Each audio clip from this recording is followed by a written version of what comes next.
two climbers, same flaw, different mountains. One client demanded her way to the roof of Africa on Kilimanjaro. The other refused to turn around near the death zone of K2. Neither made it down. This is what the mountain keeps. The price of forcing your path against nature is always paid in full. I'm Isaac, and this is what happened. The ultimate cost of entitlement is paid by the innocent.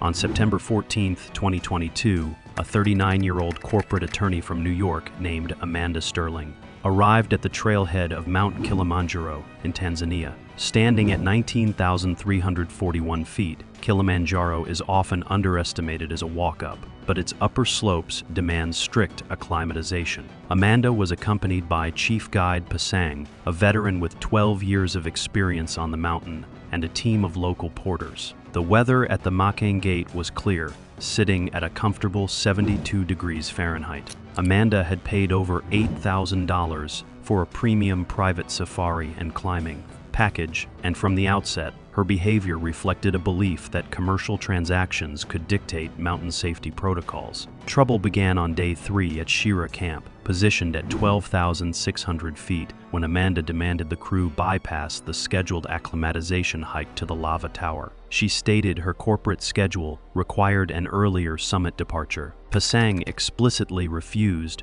citing a noticeable drop in her physical pace and a resting oxygen saturation level of 84%. Amanda became aggressive, threatening to contact the agency ownership to ensure Pasang lost his guiding license. At 2:15 p.m., she walked out of the mess tent against direct orders, forcing the crew to follow her up the trail. By the time they reached Barranco Camp at 13,044 feet on September 16th, the temperature had plummeted to 28 degrees Fahrenheit. Amanda was exhibiting clear signs of high-altitude pulmonary edema, or HAPE. She possessed a persistent wet cough and visible cyanosis around her lips, indicating severe hypoxia as fluid began accumulating in her lungs. At 6 p.m., Pasang brought the medical kit and pulse oximeter to her tent. Her oxygen saturation had dropped to 62%. Pasang insisted on an immediate nighttime evacuation using a wheeled stretcher. Amanda refused to lie down,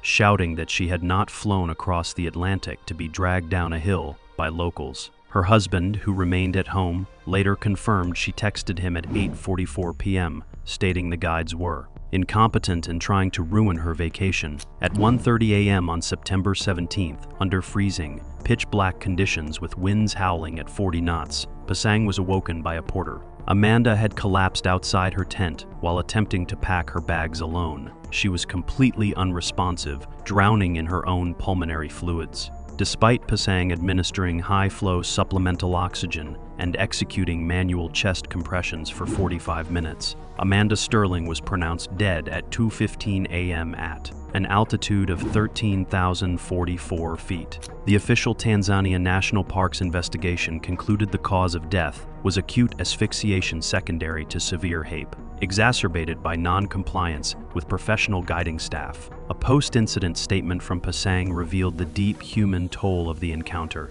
She looked at us like servants, not lifelines. We begged her to save herself, but she only saw her money, not the mountain. Entitlement turns fatal when commercial wealth meets the uncompromising reality of the high-altitude death zone.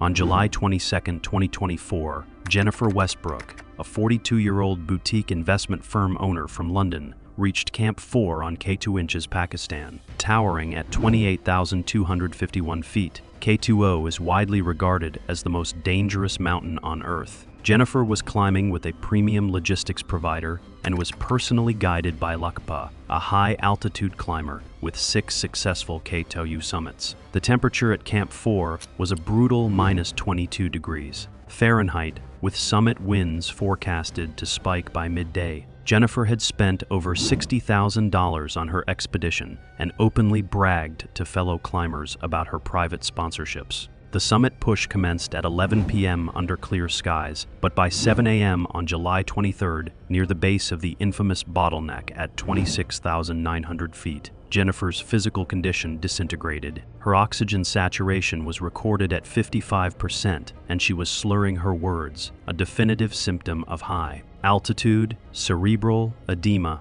or HAPE. Lakpa noticed her staggering off the fixed lines and immediately ordered a turnaround. Jennifer became furious, screaming through her oxygen mask that she financed the entire expedition and would not be denied her summit photograph. She physically pushed Lakpa away and unclipped from the safety line to pass slower climbers. Two independent witnesses, Marcus Bennett and David Hayes, observed Jennifer shouting at Lakpa that he was paid to carry her gear, not make her decisions. Lakpa, bound by professional duty, stayed with her as she crawled up the bottleneck. They reached the summit at 2:30 p.m., 3 hours past the safe turnaround time. The weather turned catastrophic. A localized blizzard rolled in, dropping visibility to less than 5 feet and causing temperatures to plummet to -35. During the descent at 5:15 p.m., just above the bottleneck, the severe cerebral edema completely compromised Jennifer's motor skills. She suffered a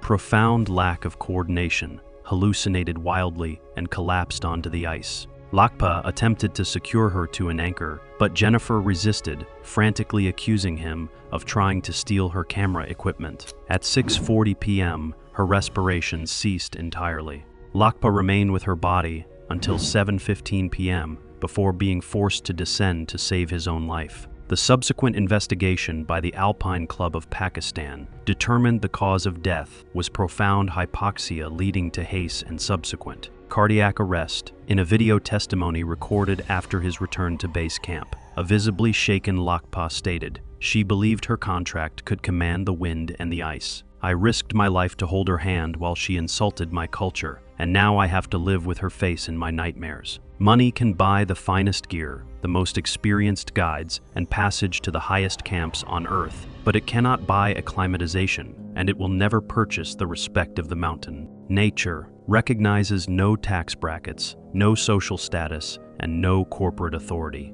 When the line is drawn at altitude, humility is your only protection.